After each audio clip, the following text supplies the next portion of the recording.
Gumawa na nga lang pala ako ng sarili kong version ng butchi kasi bumili ako doon talaga sa labas. Yan. So, paborito ko talaga to eh. So, naghalo-halo lang ako ng tubig galing sa tulo ng bubong.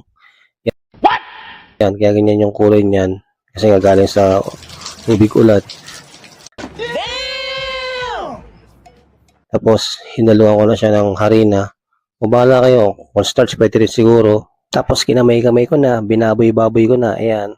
Partida, wala pang hugas yung kamay ko dyan. Kaya lalo mas masarap yan, promise.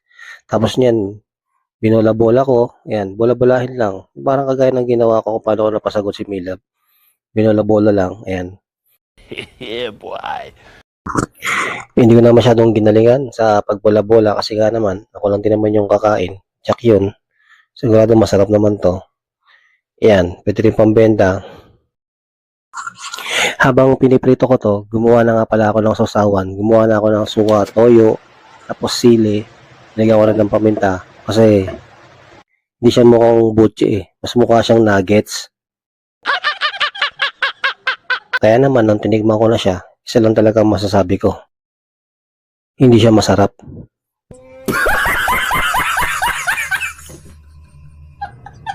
Pero kung gusto talagang makuha yung tamang luto ng ganito, punta na lang kayo sa YouTube, marami kayo makikita ron.